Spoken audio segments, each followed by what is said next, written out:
Bienvenue sur Africa 24 pour cette nouvelle édition de l'Africa Tonight. Au sommaire, arrestation ce lundi à Madagascar de l'ancien président malgache Marc Ravaloman en exil en Afrique du Sud depuis sa destitution en 2009. Il avait décidé de retourner dans son pays après l'élection du président Heri Radzona à Rimampianine.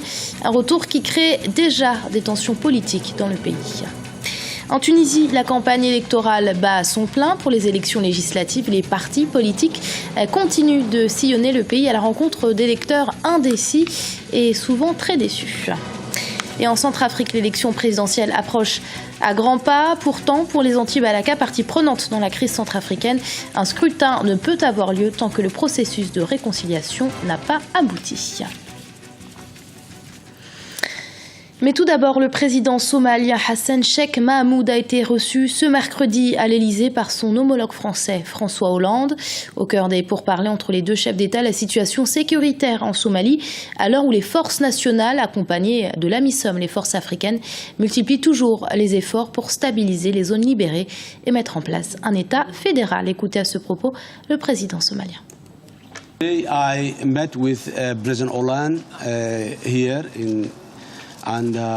Nous avons parlé du soutien de la France pour la reprise économique de mon pays, son soutien diplomatique et son soutien à la réhabilitation des infrastructures, ainsi que son soutien au développement de la Somalie. Je suis heureux du niveau des discussions que nous avons eues et bien entendu ces discussions se poursuivront à l'avenir. Nous luttons contre Al-Shabaab aux côtés de l'AMISOM. C'est une lutte militaire mais pas uniquement, elle comporte les volets socio-économiques et religieux. Le gouvernement somalien met tout en œuvre pour lutter contre ce phénomène. Is doing all these fronts against this scourge. Le retour et la détention en résidence surveillée de l'ex-chef d'État malgache Marc Ravaloman suscitent des réactions mitigées à travers le pays. Les députés élus sous les couleurs de Marc Ravaloman ont en effet annoncé qu'ils quittaient la coalition pour constituer dès aujourd'hui leur propre groupe d'opposition. Ibra Khadindiaï. À Madagascar, l'alliance politique entre la majorité présidentielle et l'ancien chef de l'État, Marc Ravaloman, vole en éclats. L'ancien président de la République, Marc Ravaloman, de retour sur la Grande Île dans la nuit de dimanche à lundi après 5 ans d'exil en Afrique du Sud, a été aussitôt interpellé par les forces de l'ordre. Il est désormais en résidence surveillée dans le nord du pays, dans l'enceinte de la base aéronavale de Diego Suarez. L'ancien chef de l'État avait exprimé son sentiment de rentrer au pays et surtout sa volonté de contribuer à la consolidation de la paix et de l'économie avant son interpellation. Je suis retourné à la maison après 6 ans. Je suis si heureux d'être ici avec vous. Je voulais comparaître en personne et vous parler. Je parle ici de vous à travers ces journalistes parce que les mots sont très puissants et peuvent nous aider à résoudre beaucoup de choses. Je ne reviens pas pour causer des ennuis mais pour apporter la paix. Je tiens à souligner notre connaissance, l'expertise, mes connaissances et mon expérience pour apporter le développement dans le pays. Dans les rues d'Antananarivo, ce retour inattendu est diversement apprécié. Les Malgaches sont partagés entre prudence et méfiance. Si son retour ramène la paix et la sécurité, alors il est plus que bienvenu. Mais s'il cause des ennuis, alors il est mieux qu'il reste en Afrique du Sud. Ce qui me préoccupe est de savoir comment quelqu'un a réussi à entrer dans le pays sans être remarqué. Et si c'était des gens lourdement armés qui avaient réussi à entrer dans le pays, nous ne l'aurions jamais su. Ainsi, la sécurité du pays est faible. Nous devons tirer la sonnette d'alarme à nos dirigeants parce que les Malgaches vont traverser une période difficile. Certains analystes mettent en garde et considèrent que son retour risque de raviver les rivalités entre les deux camps et pourrait provoquer une instabilité à Madagascar. Il y a deux camps. Il y a ceux qui sont furieux et qui sont inquiets et qui n'acceptent pas son retour. Mais d'un autre côté, il y a ceux qui sont heureux et qui ont attendu avec impatience son retour. Mais le gouvernement doit faire attention et être capable de gérer les deux camps et éviter toute confrontation des deux côtés. Le gouvernement devrait prendre en compte les points de vue des deux parties et se concentrer sur la réconciliation nationale pour corriger les facteurs de division dans le pays qui peuvent venir en raison de la manipulation politique. Les 21 députés élus sous les couleurs de Marc Ravaloman ont annoncé qu'ils quittaient la coalition et constituent désormais leur propre groupe d'opposition. Un groupe qui sera dirigé par l'ancien chef de l'État, destitué en 2009, Marc Ravaloman, une fois libéré.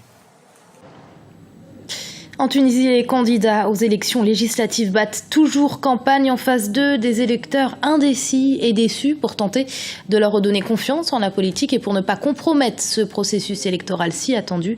28 partis politiques ont signé une charte d'honneur pour garantir une élection libre et transparente. Ibra Khadindiaï. Les Tunisiens se préparent pour les élections législatives prévues le 26 octobre 2014. Sur le terrain, les différents partis politiques et leurs représentants sillonnent le pays pour convaincre les indécis encore nombreux. La campagne électorale est parfois longue comme celle que nous venons de vivre à l'instant, mais elle peut être source de préoccupation. Lorsque vous êtes sur le terrain, il y a des gens qui disent qu'ils ne s'intéressent à aucun parti politique et qu'ils ne sont pas prêts à aller voter. Pour ne pas compromettre les chances de la transition en dents de scie depuis la révolution de 2011, 28 partis politiques ont signé une charte d'honneur qui vise l'organisation d'une élection transparente et impartiale acceptée par toutes les parties. Jusqu'à présent, il n'y a rien qui menace sérieusement les élections ou son processus neutre et démocratique. J'espère que cela n'arrivera pas. Les partis politiques n'ont pas été forcés par une quelconque autorité supérieure pour rédiger cette charte. Ils ont choisi eux-mêmes de le faire. C'est pourquoi je dis qu'ils étaient dans une position de responsabilité en mettant en place des mécanismes pour éviter les violations qui peuvent arriver. Dans les rues de Tunis, certains électeurs ont déjà fait leur choix. En ce qui me concerne, je ne suis pas pour ce parti, non. Tout autre parti peut gagner, mais pas celui-là. Vous devez sélectionner les partis pour lesquels vous allez voter par élimination. Les gens disent qu'ils ne savent pas toujours pour qui ils vont voter. Ils n'ont qu'à décider pour qui ils ne voteront pas et voter par élimination pour celui qui reste. Parmi les favoris du scrutin figure le parti islamiste Ennahda et son principal rival, le mouvement Nida Tounes, dirigé par l'ancien premier ministre de la transition, Bézi Caï Essebsi. Les deux formations obtiennent les scores les plus élevés dans les sondages. Le procès de Simone Gbagbo, l'ancienne première dame ivoirienne, débutera le 22 octobre devant la cour d'assises d'Abidjan, en Côte d'Ivoire. Arrêtée le 11 avril 2011 en compagnie de son mari et détenue à Odiéné, au nord-est du pays, Simone Gbagbo est sous le coup d'un mandat d'arrêt de la Cour pénale internationale qui l'accuse de crimes contre l'humanité. La Côte d'Ivoire refuse toutefois de la transférer à La Haye, où son époux Laurent Gbagbo est incarcéré depuis plus de 2 ans maintenant. À l'approche de l'échéance présidentielle de 2015, les troubles en cours en Centrafrique remettent en cause la tenue de ce scrutin, alors que des violences ont de nouveau secoué Bangui, contraignant les autorités à fermer l'aéroport de la capitale. Édouard Patrice Nguessona, coordonnateur des Anti-Balaka, appelle à la poursuite du processus de réconciliation avant tout scrutin. Marina Vanier. Une présidentielle en février 2015 est-elle possible en Centrafrique? C'est du moins la question qui divise les observateurs de la classe politique du pays. Pour une large majorité, cette élection ne sera effective à cette date, eu égard des récents troubles que connaît la Centrafrique. Le 7 octobre 2014, des violences ont éclaté dans la capitale Bangui, faisant au moins 10 morts, de nombreux blessés et des milliers de déplacés. Selon Édouard Patrick Nguessona, coordonnateur d'un groupe anti-Balaka, une élection n'est possible qu'après la mise en place d'un gouvernement de consensus. Je pense bien 15 février ne sera pas respecté. Il faut d'abord recadrer la transition en se dotant d'un véritable gouvernement qui fasse consensus.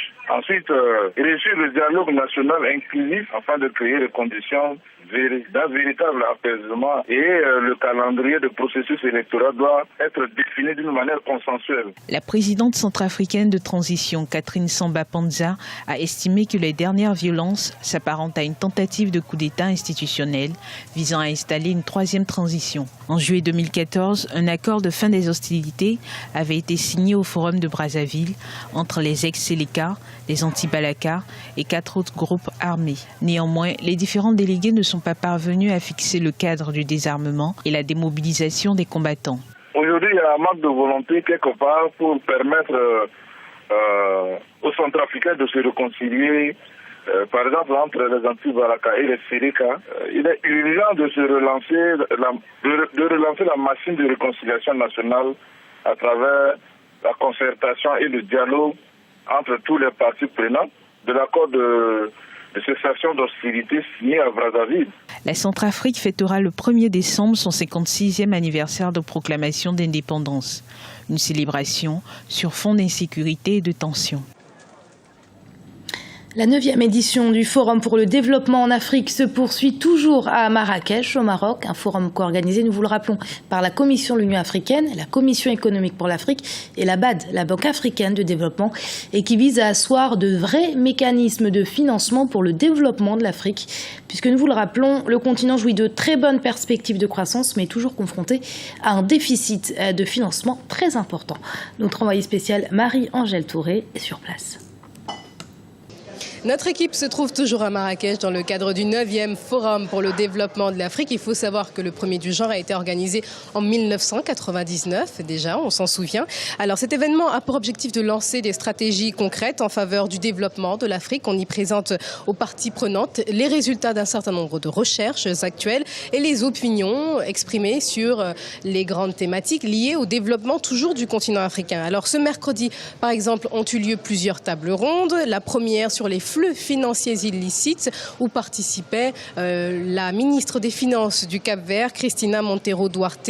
Et effectivement, une autre session a été organisée. Elle est axée autour des nouveaux types de partenariats et une dernière table ronde sur le financement des problèmes liés au changement climatique. Et c'est sans compter, bien sûr, toutes les autres sessions parallèles organisées lors de cet événement. Alors, autant dire qu'ici, au centre de conférence de la Palmeraie, à Marrakech, au Maroc, le programme des participants est bien chargé.